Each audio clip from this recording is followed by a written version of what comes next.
My name is Fred Mouawad. I'm the CEO and Chairman of Synergia One, and I'm here with Hotelintel.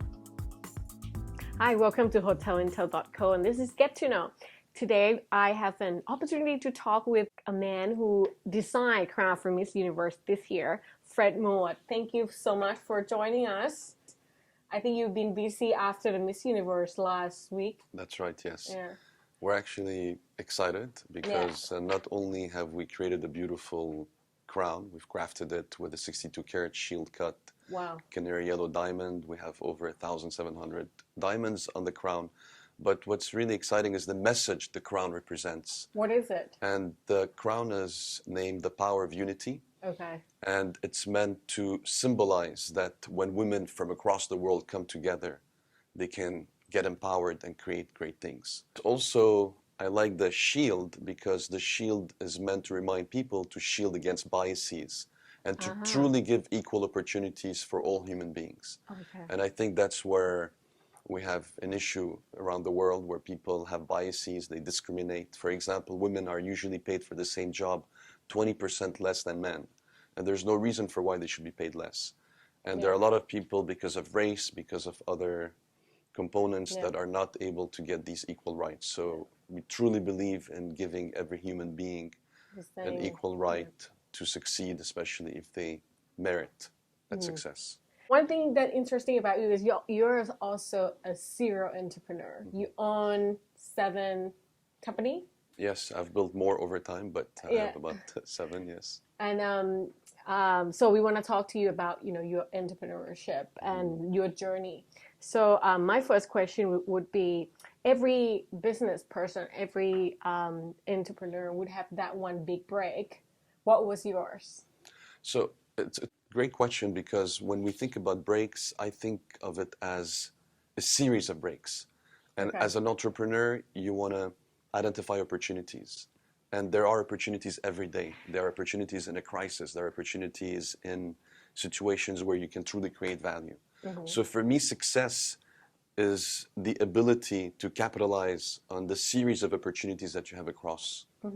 So it's a journey, and you have to identify these opportunities. You have to grab them. You have to make good decisions along the way. And that's how you get to the big break. So it's a series of small breaks to get to a big break. Okay, so you actually, being an entrepreneur, you need to be able to identify, I guess, opportunity and crisis.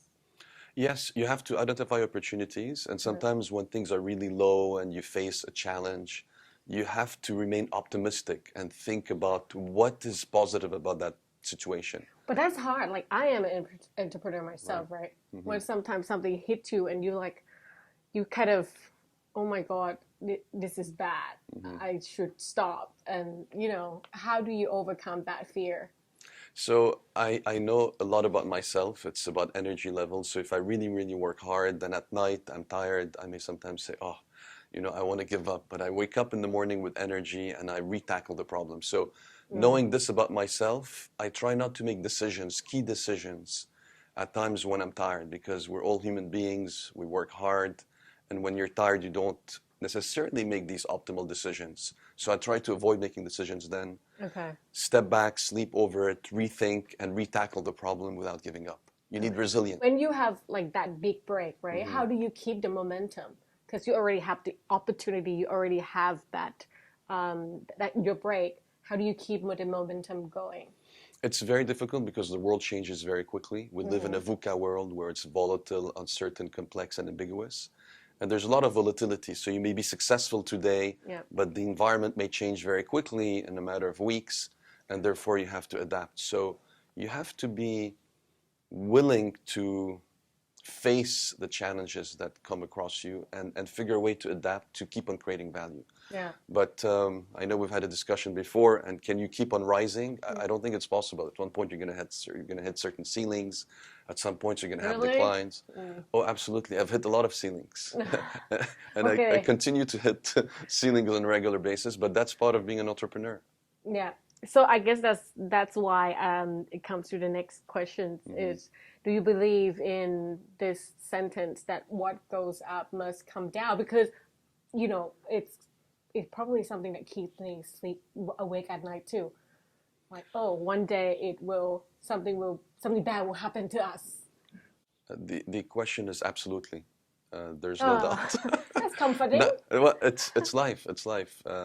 It can't be good all the time. No. You may have growth, but you're going to hit certain challenges at one point. So in my journey, it's a journey of ups and downs, and the key is really having that resilience, having the power to bounce back when things are low, or to still believe when you're faced with a challenge. Yeah. And as a leader, sometimes, although we may feel the pressure, external pressures on the organization, it's important that we keep faith in what we do, and it's important that we keep on energizing and motivating our team, because most of our team members are looking to us. Do we still believe in the direction of the organization? Do we still believe in how we're moving forward? Yeah. And I think it's very important for a leader to be aware of that and to keep on setting a strategy and giving the energy and the hope for people to keep on moving forward. Another question I think that people would like to know, because I got that a lot myself as well. Like, oh, because you have your own company, so you can say all these beautiful things, right? You have to believe yourself. You just go get it. But how can you actually really execute that? How do you actually, what motivate you to have that belief in yourself, even though you hit rock bottom? Because some people would like, oh yeah, well, you own company 7. Sure, you hit some rock bottoms, but you still have a lot of assets and stuff. Well, that's not necessarily true. I mean, you know it as a business owner. Being a business owner is at times, and I think most of the time, more difficult than being an employee, because you've got great responsibilities. You can't resign the next morning and find another job. You've got people to look after. You've got your customers to look after, suppliers. There's a whole momentum that you really have to continue sustain over time. Yeah. And so you've got that responsibility, and it's important to continue. So when you have these challenges, you can't give up. In fact, entrepreneurs cannot give up because you're going to be faced with multiple challenges. Yeah. And therefore, you have to learn how to deal with it. And that has to do with regulating your own emotions. You can't really get too excited, or you can't get depressed. So for me, one good point is to keep my emotions at 5 out of 10. So 1 to 10, I keep it at 5. I have good news, I keep it at 5. I have bad news, I'll try to keep it and sustain it at 5. I've learned that as I get older. Someone once told me that, you know what, you being an entrepreneur, you actually have no other choice, because you're turning 33 and nobody gonna hire you anymore. So you just gonna have to make it work. Yeah, so fear can work at times. So I was like, yeah, that's true. I just need to make it work. So let's talk about one of your company, which is also have clients in hospitality and tourism industry. And I'm sure you yourself travel a lot. What do you like the most about traveling?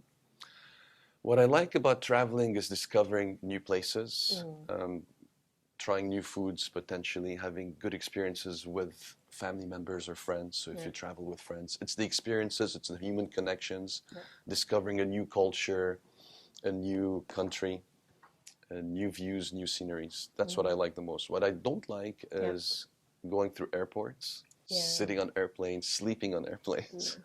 Airplane food is not always the best. So it's really the process. It's the getting from home to the location. Once I'm at the location, everything is fine, but I don't like the transition. Yeah, me too. What is your favorite hotel brand? So that's hard. There are so many great hotel brands. Yeah. I like 5 stars. Even sometimes if I have to go to a budget hotel, I think the Accor You- Group does. It doesn't happen often. You do budget hotels. Well, sometimes if you go with groups or if you pass through, I've been to budget hotels, mostly because of lack of options. Yeah.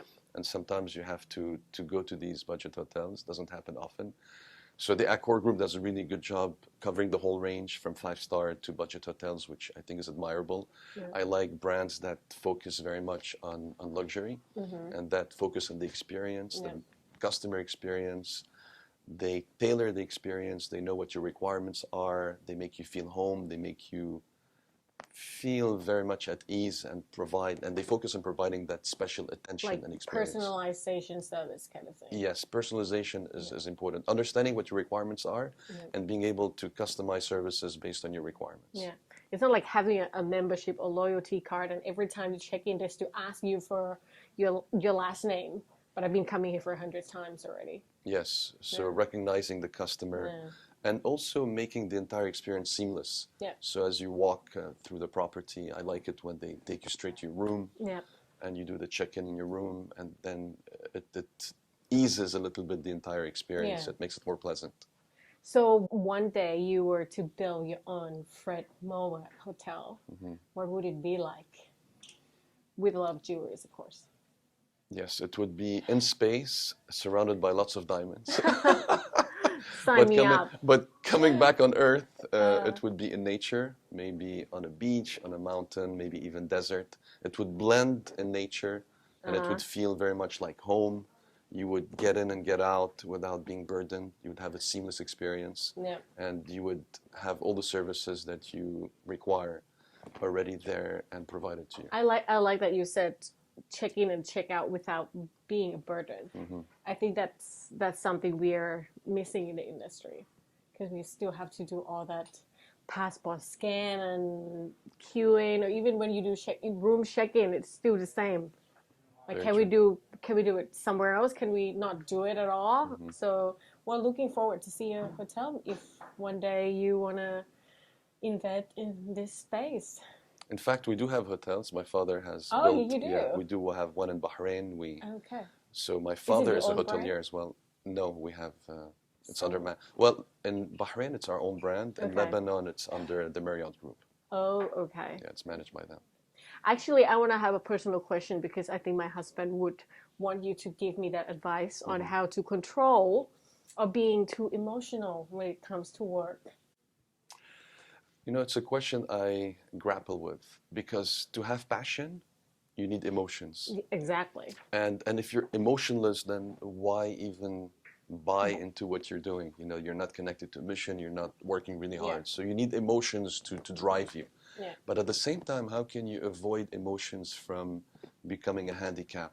Because your team members don't necessarily want to see your emotions, especially when they're on the negative side. And that's what I meant by if we learn how to manage our emotions, even if we're upset at times, or we're not happy, or we feel pressure, it's important to keep it to ourselves and to portray an image that actually will encourage other people to keep on working. Because if we get upset, they will get upset. The Yeah. mood of the leader is very contagious. It affects the entire organization. So it's important that we regulate our emotions. But it's important that we realize and connect with our emotions because that's really what creates passion. Yeah. Okay. It's just I think it's just not gonna happen over time. It's just something that you need to exercise a Absolutely. A lot of lot. practice. It takes a lot of Yeah, practice. I could You can just remind imagine. yourself maybe or take a deep breath next time it happens to Yeah, you. and try not And to throw stuff at people. No, but I exactly. don't do that. But I mean, yeah. Well, Hmm. thank you so much for your Thank you very time. much. Appreciate it. We hope to see you again sometimes later. And thank you for watching us. Thank, Bye. thank you.